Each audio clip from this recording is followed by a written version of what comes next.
What's up everybody? In this video I'm doing some maintenance on my 2020 BMW M8. It has the S63 engine, which is the 4.4 liter twin turbo V8, and that applies to several other M cars, maybe M5s and X6Ms, X5Ms. But if you have that car, you'll probably just want to double check to make sure that you have the right setup as well. For the oil change, I'm using 10 gallons of Liqui Special Tech 5W30 BFE. That meets the BMW Long Life 01 FE standards, which is recommended for my engine. I also have the filter and O-ring kit. I've got the car set up with the quick jacks. I'm going to lift it up and then I'm going to get started.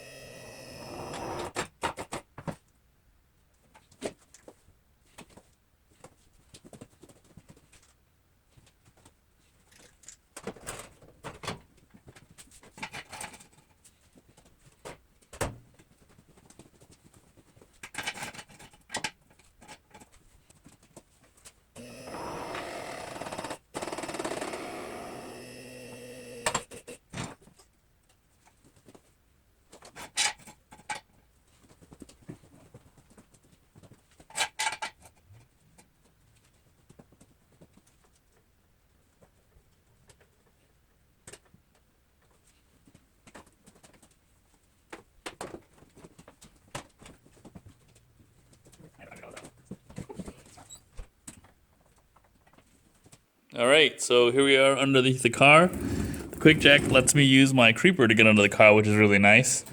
There are openings here. This is the oil drain plug, and then this is the opening for the oil filter housing. This is my first time using the quick jack to change oil, and so because it's up so high, I want to try and set up a stand of some sort to bring the oil pans closer so that it doesn't splash all over the place. But I'm going to set that up and then we're going to start draining the oil. The plan is to use this hex bit. It's an H8 to drain the plug. It takes 10 quarts, and so I have 2 oil drain pans here. And so what I'm going to do is I'm going to drain like the first half or so into this first pan, and then I'm going to slide everything down so I can catch the rest of it in the second pan. I ended up lowering the quick jack down to its first setting, which brings the car down a little bit lower, so hopefully it won't splash too much.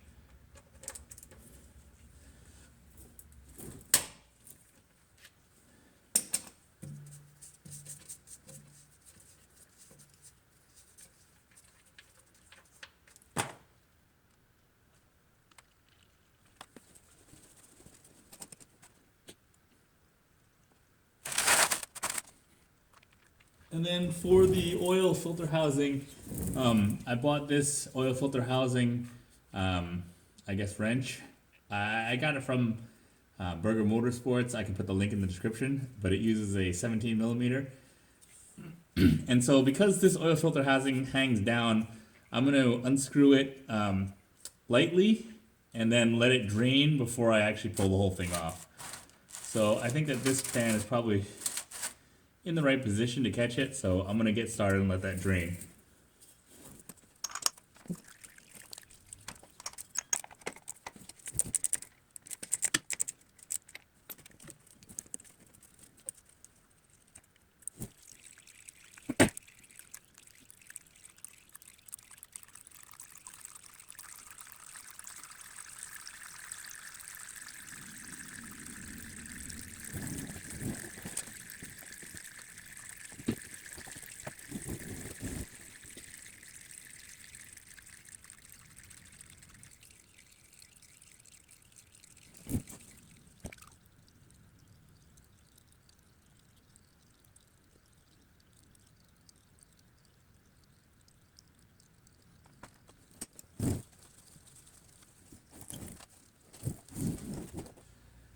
Alright, so here's the part number for the filter.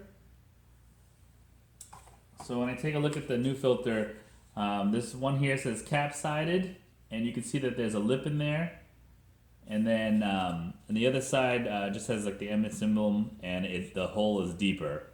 And so when we take a look at what's in the current setup, the deep side is showing, which means that the cap side goes towards the cap, obviously. So I'm going to pull it out.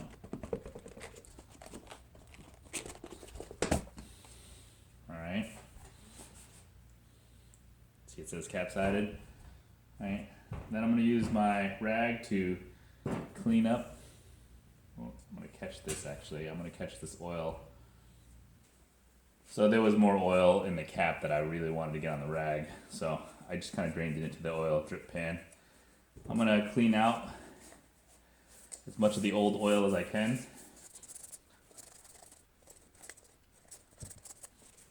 So I don't know if you noticed, but I had the this wrench here got stuck on the cap.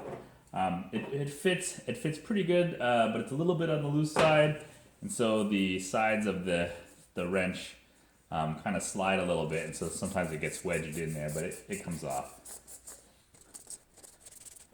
All right, so I'm also going to take out, so the gasket kit comes with a large O-ring, which is going to get replaced here. And it also comes with a copper washer for the drain plug. There are two other O-rings and washers in there, but they're not used for my application. I'm just going to use a pick.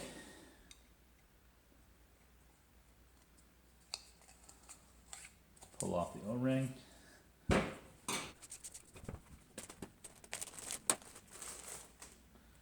New O-ring. Seat it on there. And there's a groove for it, which it sits in. I don't want to hook it, I just want to get it past the lip there and to get into the groove. Alright, in the groove. Yes, sorry. And then for the drain plug, I'm going to take off the old copper gasket, clean off the plug.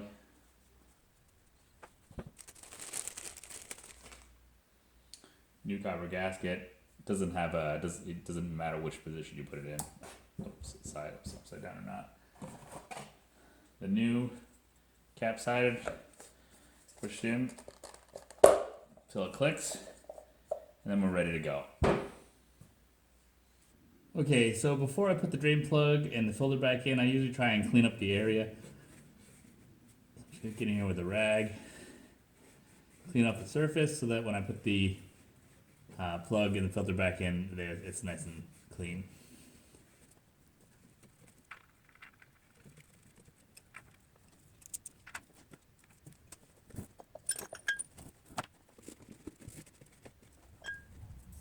I'm putting a little bit of oil on the O-ring just to make sure that it's lubricated. It goes in nicely.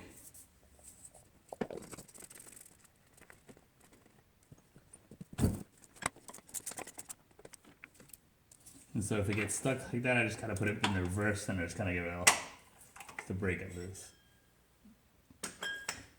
And then you're good to go. All right, now we're ready to drain my oil pans and then reset the service counter. All right, so the next step is going to be putting my 10 liters of oil back in the engine. I 3D printed this funnel. It actually has a bottom that is supposed to fit into the oil filler location. So I'm going to take this off. And I did try it out and it fits in the slot. It's not perfect, but it's supposed to kind of lock in place, but it doesn't. But I think it'll be all right. I think it'll work fine. The oil jugs have a nice spout on them as well, so it shouldn't be an issue pouring it. So these have a cool spout that pop up like that. Then when you open it up, there's a seal. You pull out.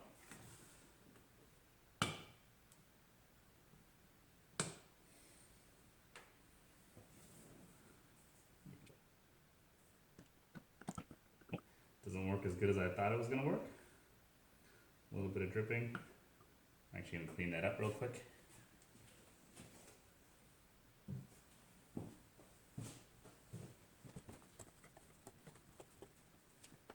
Maybe back to the drawing board for that one. But I think if I pour it slowly and not fill the funnel up too much, it will be fine. I heard that if you pour it upside down, you don't get the glug. Let's see.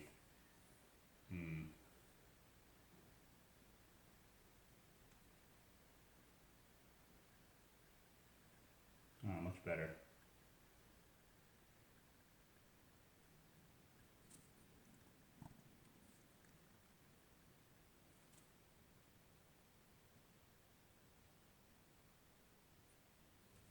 Quick check to make sure I'm not leaking all over the floor.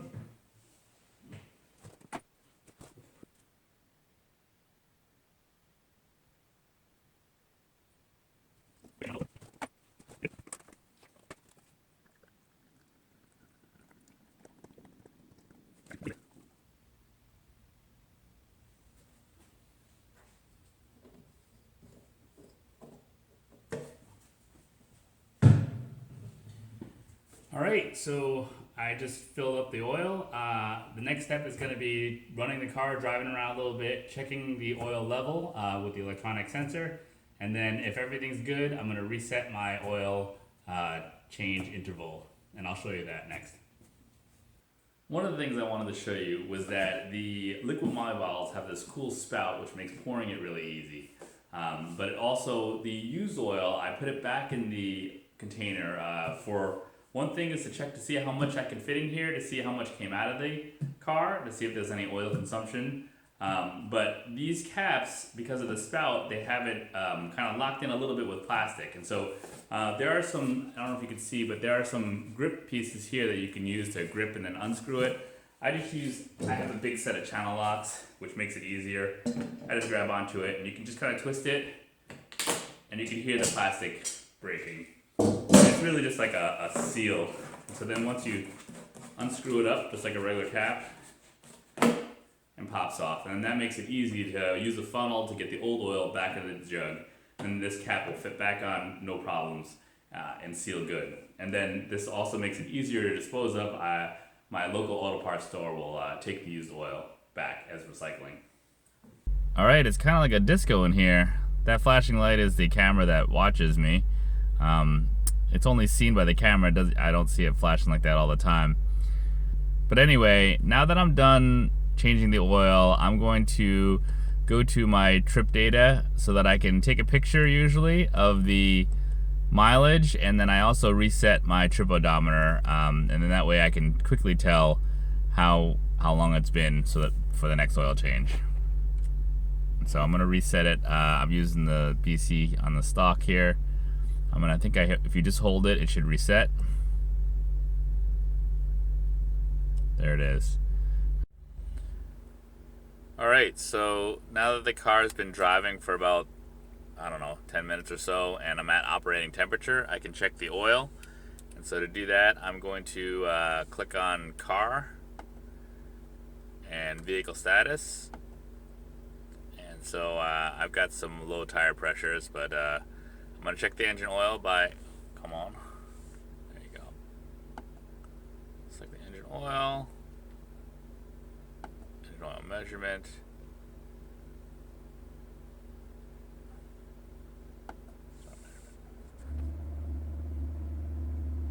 So the sound of the engine running is normal.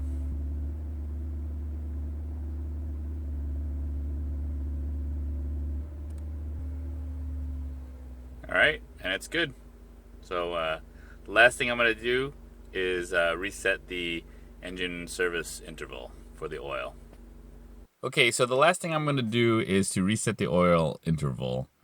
The default oil interval I think is like 10,000 miles, but I change my oil approximately every 5,000 miles. And so I'm going to reset it just so I don't get the notification. Okay, so the first thing I'm going to do is get into diagnostics mode. And to do that, you need to press the start-stop button 3 times fast. And you'll see that we're going to wait for our diagnostics mode to come. So now it's active.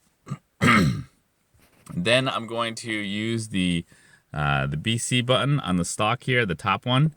And I'm going to toggle through until I get to the trip meter.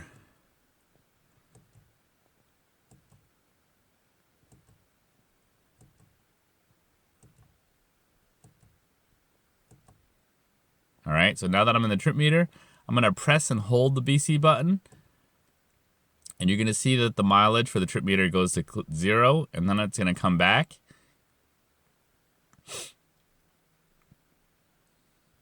And then I'm waiting for, at the bottom, it's going to give me the reset intervals.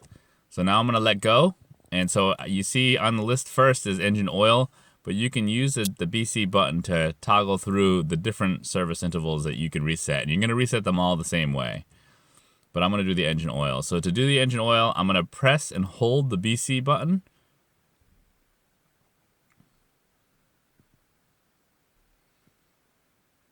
And I'm waiting for, you see it says reset possible. I'm gonna wait for the reset question mark button. Then I'm gonna let go.